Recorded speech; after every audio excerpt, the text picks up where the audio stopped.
तो हेलो दोस्तों, स्वागत है आपका हमारे और एक नए वीडियो में। तो आप अगर हमारे डेली व्यूअर्स से तो आपको पता होगा, हमने आपको कहा था कि टोनी फर्गसन शायद इन फ्यूचर में छोड़ सकता है यूएफसी को और ज्वाइन कर सकता है किसी और ऑर्गेनाइजेशन में।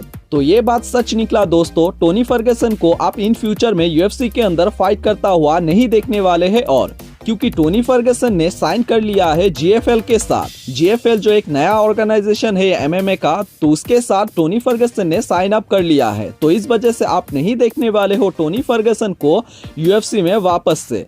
इन फ्यूचर में अगर आप टोनी फर्गसन को देखने वाले हो फाइट करता हुआ, तो वो आप देखने वाले हो जीएफएल में ही वो फाइट करता हुआ। तो 12 साल अपने लाइफ का यूएफसी में देने के बाद अपने एंडिंग के करियर में टोनी फर्गसन ने ये फैसला लिया है कि वो यूएफसी को लीव करके किसी और ऑर्गेनाइजेशन में जाने वाला है। मैंने आपको ये भी कहा था कि अगर टोनी फर्गसन को अच्छा एक अमाउंट मिलता है तो वो लीव कर सकता है। तो यही बात सच निकला, टोनी फर्गसन ने लीव कर दिया है यूएफसी को। लेकिन हम कोई हेट नहीं देने वाले हैं टोनी फर्गसन को, बस उसके इन फ्यूचर के लिए बेस्ट ऑफ लक देना चाहेंगे, इसलिए कि टोनी फर्गसन ने जितना भी दिया है यूएफसी को उसके लिए हम उसका शुक्रगुजार है। तो वो सब के लिए टोनी फर्गसन को बस थैंक यू सो मच कहना चाहता हूँ। तो आप भी कमेंट सेक्शन में thank you so much Tony Fergusson लिख दीजिएगा। तो अगला अपडेट निकल के आ रहा है UFC 314 को लेके। UFC 314 अप्रैल मंथ में होने वाला है, अप्रैल 12 को मायामी फ्लोरिडा में।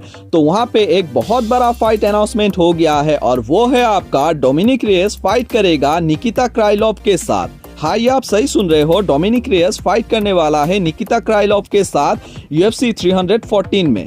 तो आपको इस फाइट के बारे में जान के दोस्तों कैसा लगा वो जरूर हमें बताइएगा, और आपके हिसाब से इस फाइट में कौन जीतने वाला है, डोमिनिक रेस या निकिता क्राइलोव? आप किसके साथ इस फाइट में जाने वाले हैं वो जरूर हमें बताइएगा कमेंट सेक्शन में।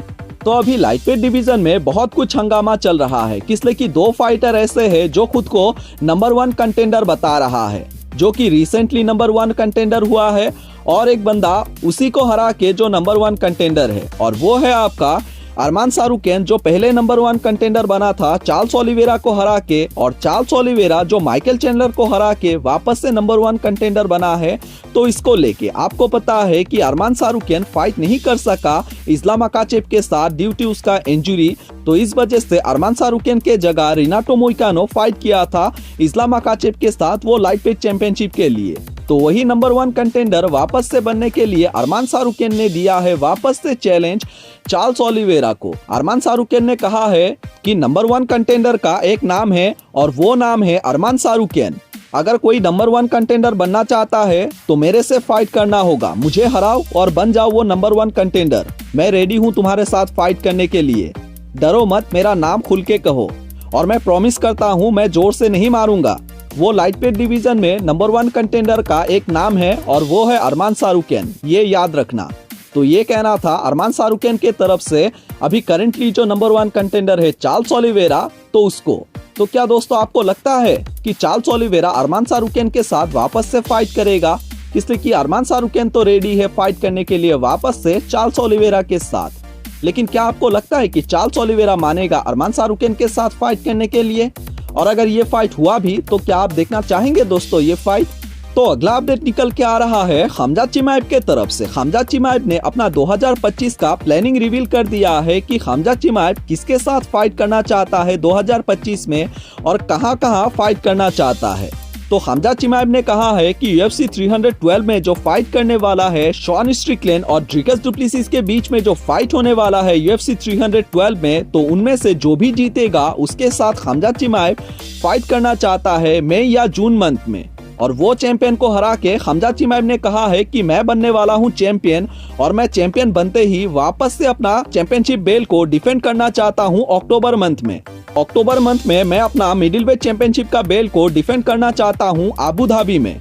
तो ये कहना था हमजा चिमाएव के तरफ से। तो हमजा चिमाएव तो रेडी है मिडिल वेट चैंपियनशिप के लिए फाइट करने के लिए मई या जून मंथ में। उसके बाद वो वापस से फाइट करना चाहता है अक्टूबर में। हमजा चिमाएव तो पूरा श्योर है कि वो जीतने वाला है वो मिडिल वेट चैंपियनशिप का बेल्ट, और उसको डिफेंड भी करना चाहता है अक्टूबर मंथ में। तो आप मान लो कि अक्टूबर मंथ में यूएफसी वाले जाने वाले हैं वापस से अबू धाबी में। तो वहाँ पे हमजा चिमाएव चाहता है कि वो अपना मिडिल वेट चैंपियनशिप बेल्ट को डिफेंड करे वापस से। तो ये प्लानिंग है हमजा चिमाएव का 2025 का। तो ये प्लानिंग के बारे में दोस्तों आपको जान के कैसा लगा वो जरूर हमें बताइएगा।